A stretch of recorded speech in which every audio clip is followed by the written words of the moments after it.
Lima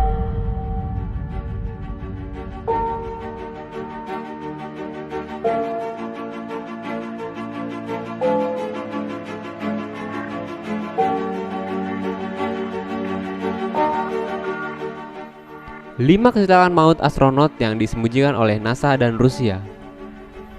Perjalanan ruang angkasa adalah hal yang sangat berbahaya. Bukan hanya di sana tak ada udara, namun kita juga tidak bisa menapak tanah dengan sempurna akibat gravitasi yang nihil. Perjalanan keluar angkasa memang tidak mudah, terbukti dengan beberapa kecelakaan luar angkasa yang populer kita ketahui, seperti Apollo 13 dan juga Challenger, memberi gambaran betapa berbahayanya pergi ke luar angkasa. Namun ternyata banyak sekali insiden yang kita tidak familiar. Bukan karena tidak segempar Apollo 13, namun memang hal tersebut ditutup-tutupi atau disembunyikan dengan berbagai sebab. Berikut ini Klimaks akan memberikan penjelasan tentang beberapa insiden kecelakaan yang meliputi pesawat ruang angkasa atau astronot yang disembunyikan oleh NASA dan Rusia.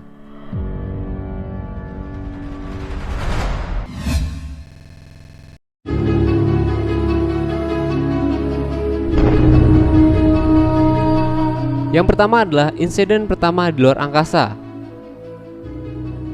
Pada 18 Maret 1965, sebuah pesawat ruang angkasa bernama Voskhod 2 milik Rusia melesat ke orbit bumi dalam misi bersejarah, melakukan spacewalk atau berjalan di luar pesawat untuk pertama kalinya.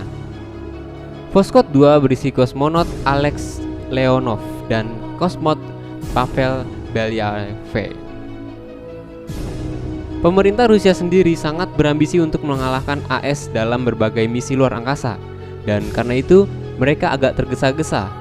Alhasil, Voskhod 2 mengalami banyak malfunction atau malfungsi dan kerusakan ketika sudah meluncur. Namun masalah terbesar tak datang dari pesawat, namun justru dari pakaian luar angkasa yang dikenakan oleh Leonov ketika melakukan spacewalk. Hanya beberapa saat setelah mengukir sejarah, Leonov menyadari bahwa ada yang salah dari pakaiannya. Pakaiannya yang bertekanan tinggi tiba-tiba menggelembung dan membuat sang kosmonot sulit bergerak. Lebih buruk lagi, pakaiannya yang menggelembung terlalu besar membuatnya tak cukup untuk kembali ke airlock. Akhirnya ia merilis persediaan oksigennya dan memaksa kembali ke airlock sambil hampir mati lemas. Namun ajaibnya, dia selamat.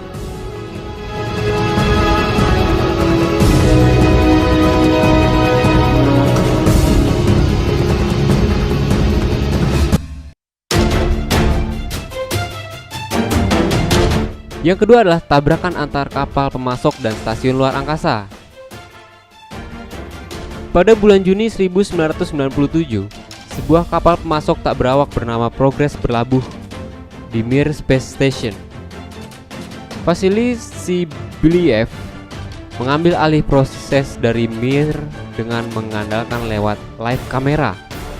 Masalahnya adalah layar TV tak memberi persepsi kedalaman yang jelas, yang akhirnya membuat kapal barang tersebut bergerak terlalu cepat. Untungnya astronot bernama Michael Vale mampu mengembalikan orientasi stasiun terhadap posisinya dengan melalui hubungan radio pada stasiun pengendali di bumi. Akhirnya posisi stasiun kembali stabil.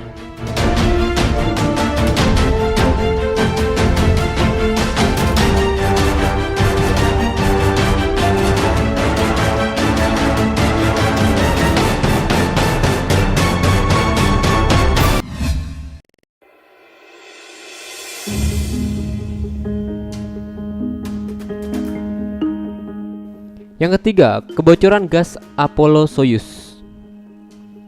Pada tanggal 17 Juli 1975, pesawat ruang angkasa milik Rusia dan Amerika Serikat mengadakan pertemuan di stasiun internasional, di mana keduanya berlabuh di sana.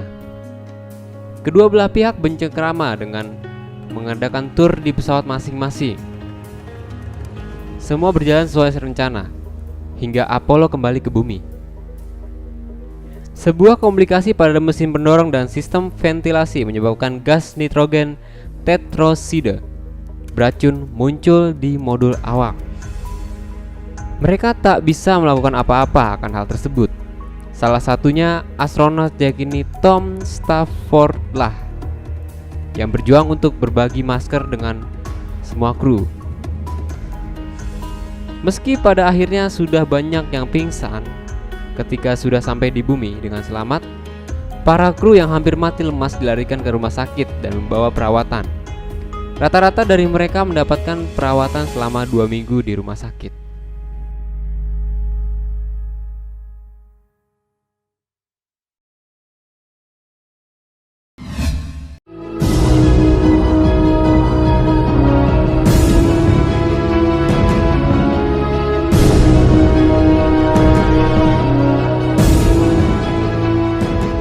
Yang keempat adalah telegram di luar angkasa. Pada Juli 2013, di Stasiun Ruang Angkasa Internasional sedang melakukan rutinitas spacewalk. Sampai akhirnya sebuah fenomena aneh terjadi. Seorang astronot asal Italia bernama Luca Parmitano merasa ada air masuk di bagian belakang helmnya. Meski merasa aneh, ia tetap fokus pada misi spacewalk-nya. Sampai akhirnya air tersebut benar-benar muncul dan mengganggu. Sang astronot menghubungi kontrol misi dan akhirnya misinya dibatalkan. Parmitano tak bisa berbuat apa-apa, padahal air sudah memenuhi bagian besar helmnya. Lebih buruknya lagi, ia berada agak jauh dari pesawat dan harus kembali ke airlock. Untungnya ia kembali ke airlock hanya mengandalkan memori tanpa penglihatan sedikit pun. Dengan air sudah memasuki hidung dan mulutnya. Ia berhasil kembali ke airlock dan kru lain membantunya untuk membuang air dari helmnya dan membersihkan air yang menempel di wajahnya. Akhirnya diketahui kalau air tersebut muncul karena sistem pendingin di pakaian luar angkasa miliknya ternyata mengalami gangguan dan naik ke helm Parmitano.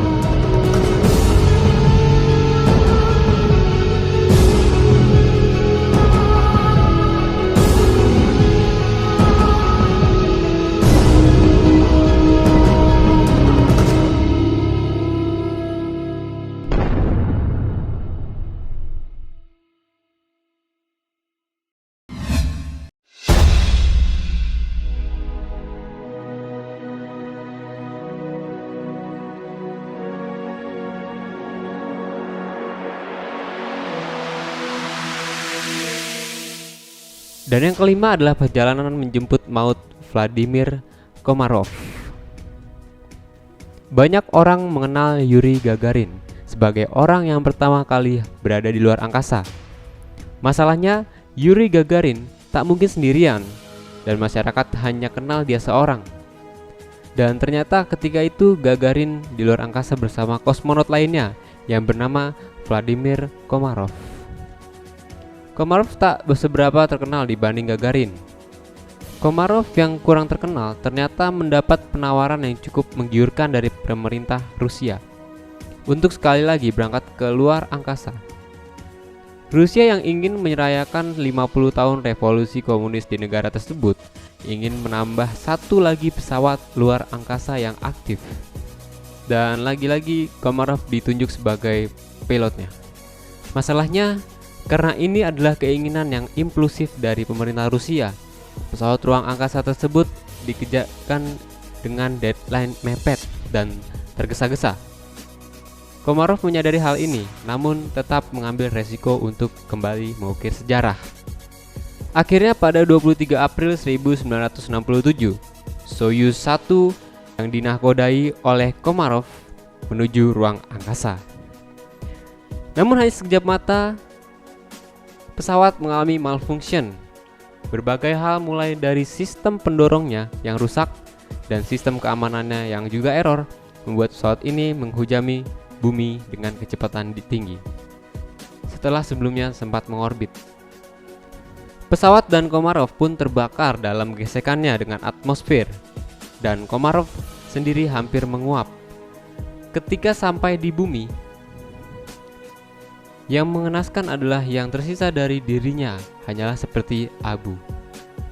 Cerita inilah yang paling ditutup-tutupi dan cenderung simpang siur. Kita memang tahu Komarov meninggal dalam keadaan terbakar. Namun kisah di baliknya masih abu-abu. Meski demikian, pihak Amerika Serikatlah yang gencar untuk menceritakan kisah ini.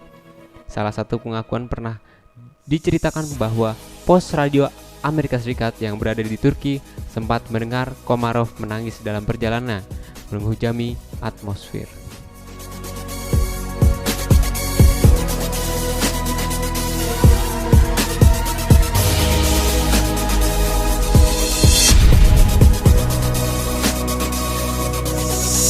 Dan itulah 5 kecelakaan maut astronot yang disembunyikan oleh NASA dan Rusia yang dirangkum oleh